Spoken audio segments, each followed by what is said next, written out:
versículo 11.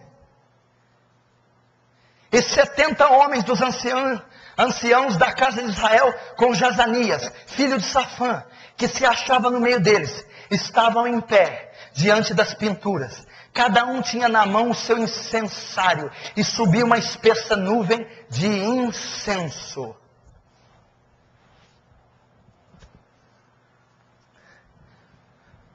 Ezequiel se depara com aquelas abominações.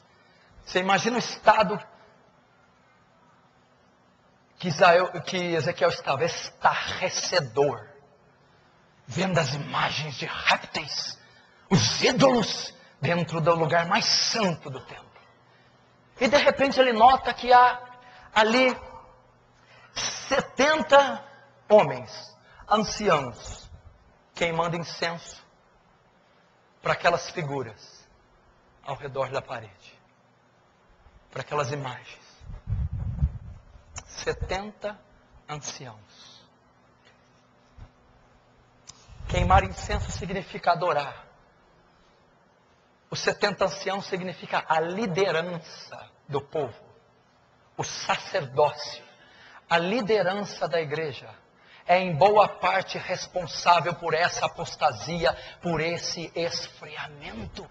Eles próprios estão cultuando esses deuses, estão adorando, queimando incenso, se dobrando, se curvando a esses deuses. Já se curvaram a Mamon, já se curvaram a Baal, já se curvaram a Dagon, só falta se curvarem ao anticristo. E a forma de queimar incenso é a forma mais sublime, espiritual, correta, de adorar um Deus. Veja só, queimando incenso, servindo, obedecendo, submetendo, toda essa luxúria, todo esse inferno. E a Bíblia diz que entre os anciãos estava Jazanias, filho de Safã. Quem era Safã? Era de uma linhagem fiel a Yahvé. Safã era de uma linhagem que servia e cultuava a Deus segundo a lei. Porém, o seu descendente, que se chama Jazanias, havia se apostatado, estava cultuando esses ídolos. Dentre os anciãos, o que eu aprendo? As nossas lideranças, algumas décadas atrás, vieram de linhagens bíblicas, reformadas, proféticas. Eram homens poderosos, bíblicos, sérios. Mas dado um tempo começaram a se esfriar, se apostatar, deixando o culto ao Senhor, seguindo após outros deuses. É o que eu chamo síndrome do rei Uzias. Pessoas que começaram na fé, na piedade, na santidade, na oração, no jejum.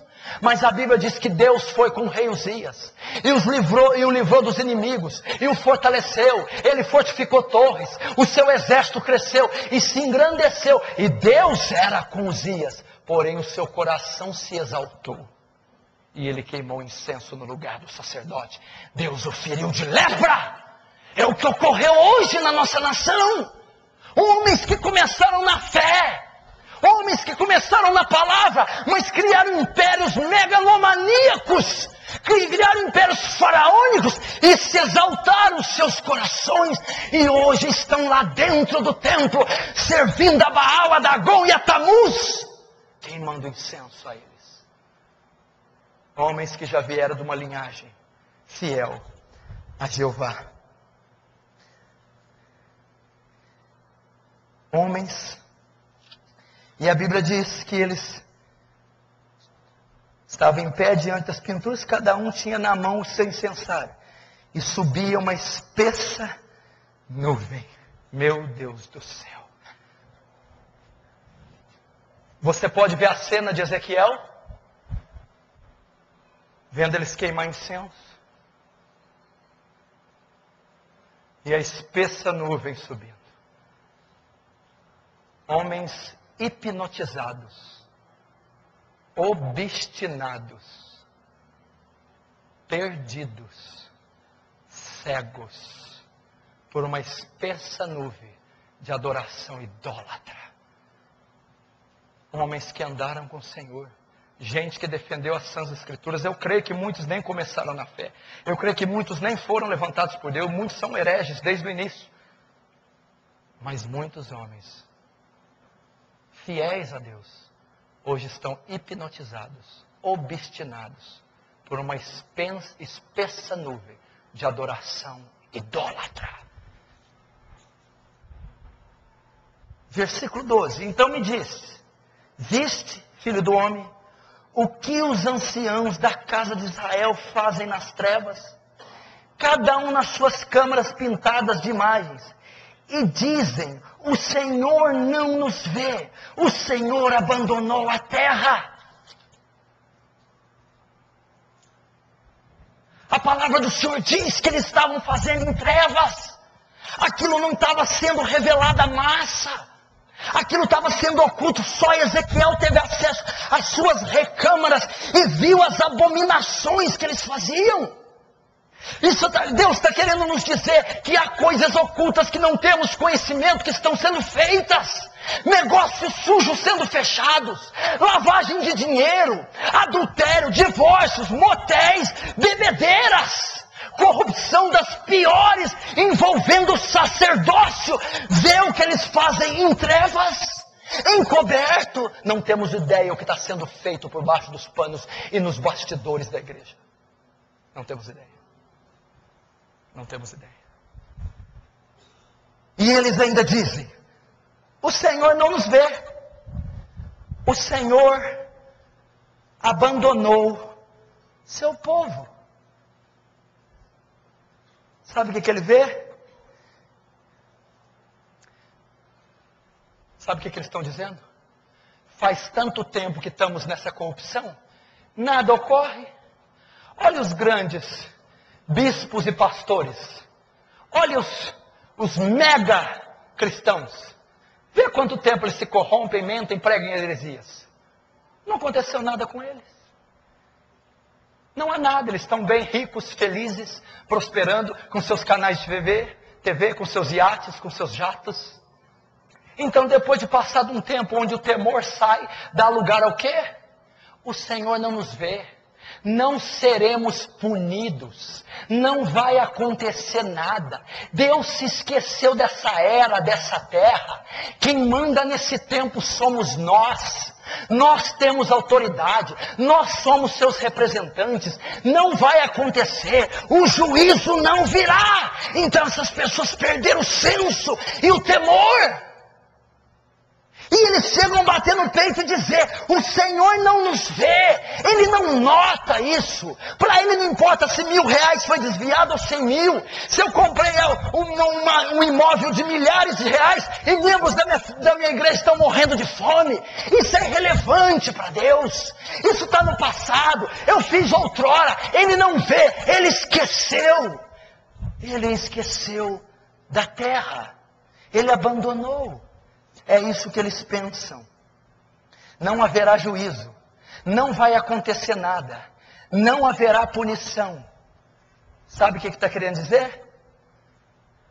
Eles têm a consciência tranquila, por isso continua com avidez cometendo torpeza.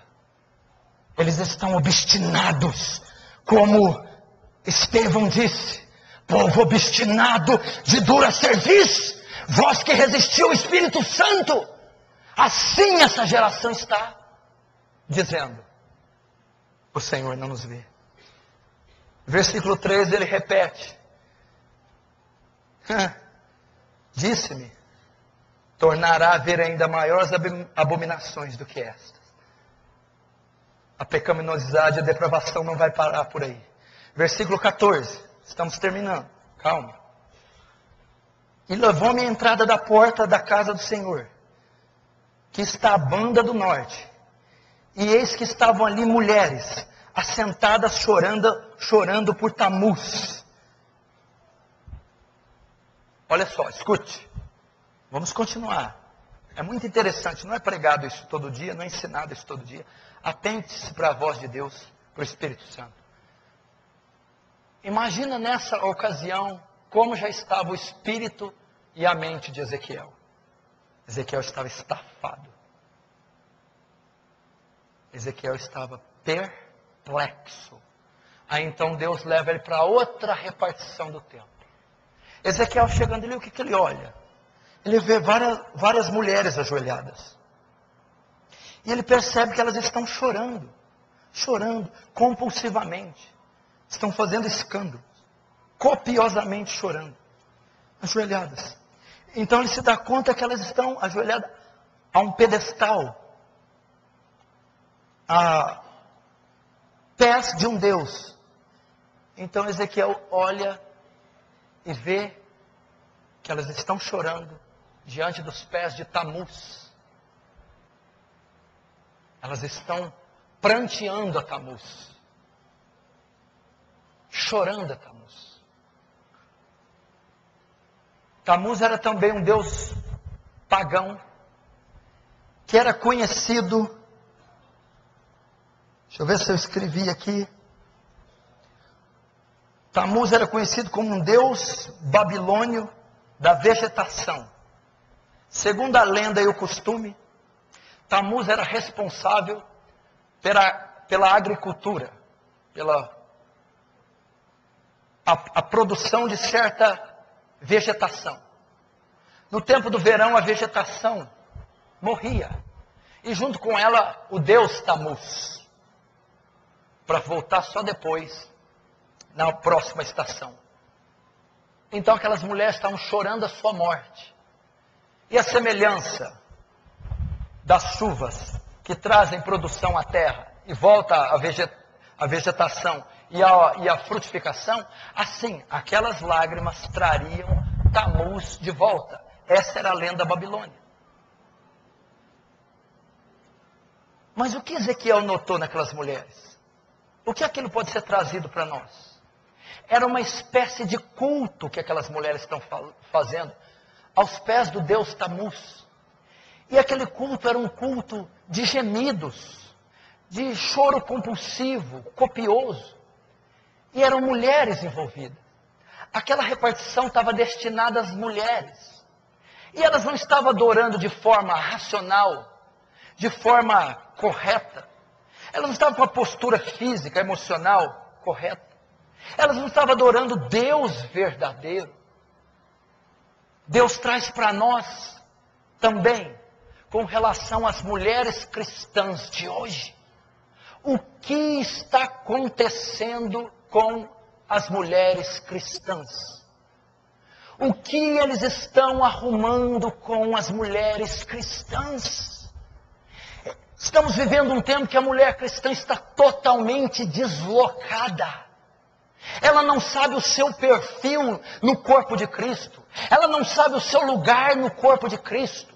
Há uma onda de heresias envolvendo ministérios femininos, bispas, apóstolas, pastoras, profetisas, ocupando lugares diferentes, ocupando lugares e posições não ordenadas para as mesmas. Há uma descaracterização do presbitério feminino, liderança feminina, pastoreio feminino. Está acontecendo um movimento feminino que não pode haver segundo as Escrituras. Elas estão deslocadas, perderam o seu perfil de auxiliadoras, perderam o seu perfil de coadjutoras, perderam o seu perfil de intercessoras, perderam o seu perfil de serem castas, donas de casa, virtuosas, sábias, para pleitearem cargos e posições antibíblicas, trazendo maldições às congregações, aos seus lares. Em contrapartida, há um ramo também que está semelhante às mulheres chorando por Tamuz. Ministérios feitos por mulheres que são regidos por choros compulsivos, choros proféticos, dores no ventre, dores no parto, mulheres que têm os sentidos arrebatados. Aqui mostra ministérios de intercessão das igrejas neopentecostais, os ministérios de intercessões femininos atuais. São multidões de mulheres se reunindo e começam a chorar, soluçar, rolar ao chão, sem lógica, sem alvo, sem respaldo bíblico. Pessoas que começam a gemer, emitir sinais estranhos, a desmaiar, a rolar. Mulheres que dizem que são cheias do Espírito Santo, dizem que estão gerando almas chorando daquele jeito, dizem que estão gerando avivamento chorando, orações incoerentes, balbucios incoerentes, manifestações incoerentes. É isso que está acontecendo com as mulheres cristãs. Elas não estão tendo a dignidade necessária, a postura necessária de uma mulher íntegra, inteligente, casta, honesta, espiritual, sábia, madura, mas estão reduzindo, submetendo ela a coisas absurdas, submetendo a mulher à ridicularização, dizendo que aquilo é poder de Deus, ministério de intercessão.